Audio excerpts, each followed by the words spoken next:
come here 1 minute late, consider yourselves out of concept.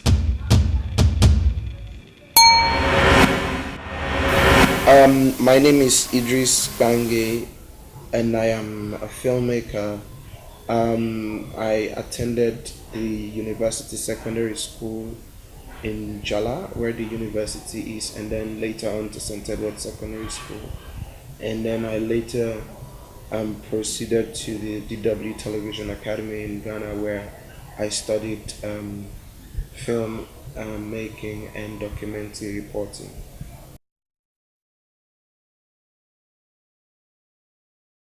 Well, first of all, I want to tell God thank you for the blessing for get such a successful company, a successful multimedia company in a salon, and for be the director for waiting now. I mean, not a thing way easy, but with the help of God and the people that we dey work with, I believe say we don't produce the best television show ever in the history of television in Sierra Leone, because we don't exhibit such professionalism in making waiting now, wherein the one who world don't know about young people in Sierra Leone, we're able and capable of doing things the right way. For the very first time in the media business in Sierra Leone, we don't actually get, we own very young people that we're able to do things them in the right way, meaning professionally, not to half and half business.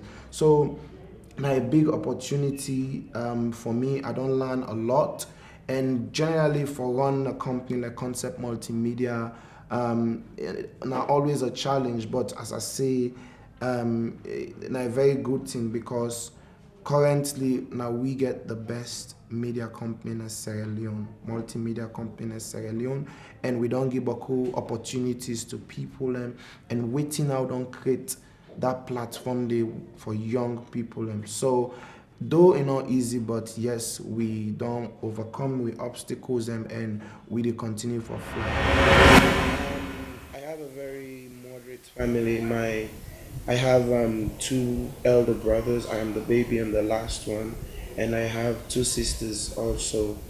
My late father was a teacher and a lecturer, and then my mother is a retired nurse. I was inspired to become a filmmaker because I wanted to tell the stories around me, the beautiful stories in my country, and so I thought there was a need, for someone to tell these stories out there, because we saw a lot of people coming and telling our own stories for us, which at the end of the day is really not the best way. When they tell the story for you, they're not really telling the story the right way.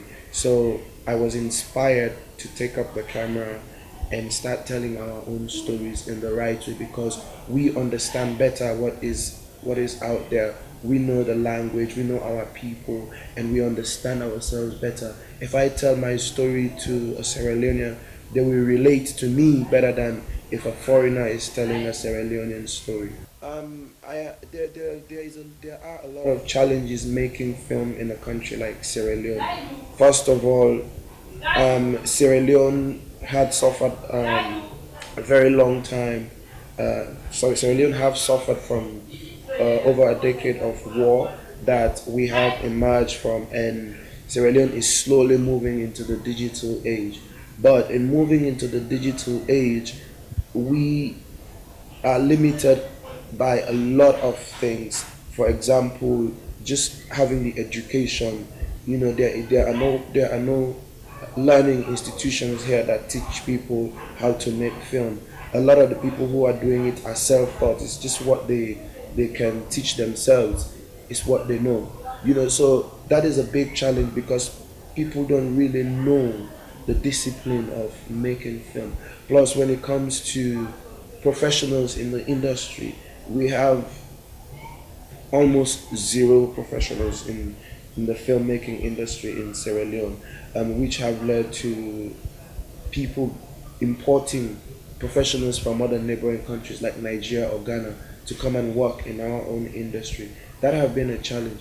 We have challenges with people understanding what the whole concept of filmmaking is, or our government supporting the arts in this country. It has been a challenge.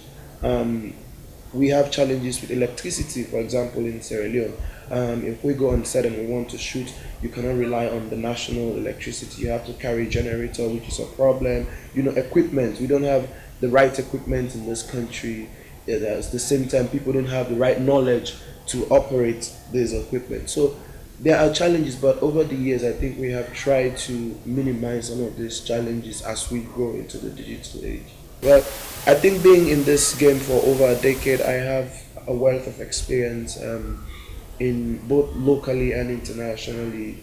I have people that have been my students. I have, like, the person doing this interview have been my student, and I have been a television correspondent in West Africa, working for one of the biggest news agencies in the world.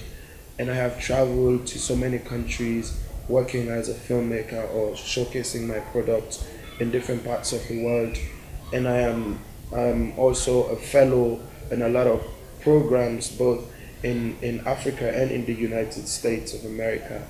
And so if it's experience, I think I have a wealth of experience in filmmaking. I have a lot of skills. I multitask. I can produce, I can edit, I can film, I can teach people. So yes, I do have a wealth of experience well, it's been up and down. I'm single, I'm not married, but I'm hoping to very soon. I am really hoping that God will send that beautiful woman soon my way. There's been a challenges in my personal life with women, here and there. Things have not worked out with a lot of women. I don't know if I am the problem or they are the problem, but things happen. But I'm hoping that I will get married soon and start making babies. Young people coming up, young people who want to be in the film industry should focus. They should be serious. They should know that it is not a one-day thing. You have to be in this game for a long time, and you need to be dedicated and committed to what you do. It is not rocket science. Everything that you see on television, people create them. They don't go and it's magic and boom, it's there. No, people have put a lot of effort in a lot of the things that we do. So my advice to any young person out there who want to become a filmmaker is you have to be committed, you have to be serious, you have to be focused on what you do. You should be dedicated and you should love your job to death. Take it very seriously. Take it serious, because young people these days just like to explore. They go in there and they want to get out, they see something interesting and then they want to move from the other. No, stay in it, do it to the best of your ability, and as I say, be focused, be dedicated, and be committed. And lastly, be honest, because if you're not honest, you will not make it, you will not go anywhere. If you're a liar, you are a thief, you deceive people, and filmmaking is not your field. So my last advice to them is be committed and be focused.